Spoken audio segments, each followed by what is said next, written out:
8 years ago, I broke the heart of the boy I loved. Now, after 8 years overseas, Liam Hayes was finally coming home with his new girlfriend to meet his family. That same day, the hospital gave me its final answer. The cancer had won. There was nothing left to treat, nothing left to try. They sent me home with only time. When Liam saw my mother helping me into a wheelchair, a cold smile touched his mouth. 8 years, he said. And this is what became of you. You can't even walk anymore. Disgust laced every word. I only tugged the sleeve of my down coat lower, hiding the cluster of needle marks across the back of my hand. It's nothing, I said quietly. I fell and broke a bone. That's all. Liam gave a short, bitter laugh. In that case, I'm getting married soon. Why don't you come be my fiancé's bridesmaid? I smiled as if it did not hurt at all. No, thank you. I'm about to leave for somewhere very far away. Then I patted the back of Mom's hand, silently asking her to take me home. Chapter I had barely gotten home. Mom had just helped me into bed when Liam Hayes' mother came by. Margaret Hayes stood in the doorway for a long moment, looking at me as if she had rehearsed this conversation 100 times and still could not bring herself to start. Claire, she said at last, her face flushing with shame, I know I have no right to ask you this, but I need a favor. She stopped there. She did not need to finish. I knew exactly why she had come. It was the same reason she had come to me 8 years ago.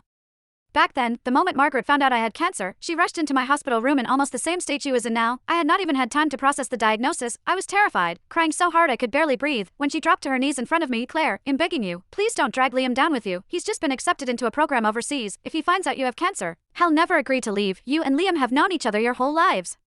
You've loved each other for so many years, so please, for my sake, let him go. Break up with him. I've arranged everything. I found a boy to help. All you have to do is pretend to kiss him downstairs, let Liam see it, make him believe you betrayed him, then break up with him. That's all. Because of those words, the first thing I did after being diagnosed was not schedule more tests or begin treatment. Instead, I put on the coldest face I could manage, pretended to cheat, forced Liam to hate me, and drove him out of the country without mercy. Sure enough, a second later, Margaret looked at me with guilt in her eyes. Claire, please don't blame me. I had no choice. Liam's girlfriend now is his classmate overseas throughout graduate school and his doctoral program. They're perfect for each other. I really don't want to ruin such a good marriage. You know Liam, he adored you when you were kids. If he finds out the truth about what happened back then, I'm afraid, her voice shook, I'm afraid hell throw everything away again. So could you stay away from him for a while? You don't have much time left anyway, do you? In your condition, you shouldn't be going out, don't you think? The moment Margaret said those words, my mother grabbed a pack of adult diapers from beside the bed and slammed it down so hard the mattress shook. Seeing that she was about to lose her temper, I quickly tugged at her sleeve and softened my voice. Mom, please. It took several seconds before she managed to hold herself back. Only then did I look back at Margaret. I can promise I won't tell Liam what happened 8 years ago, I said calmly, but I can't promise I won't see him. No, I could not promise that, because during all 8 years of surgeries, chemo, and hospital ceilings, there had never been a day when I stopped missing Liam. Chapter when chemotherapy became too much to bear. I would clutch the old photo of Liam and me until my fingers cramped. Some nights,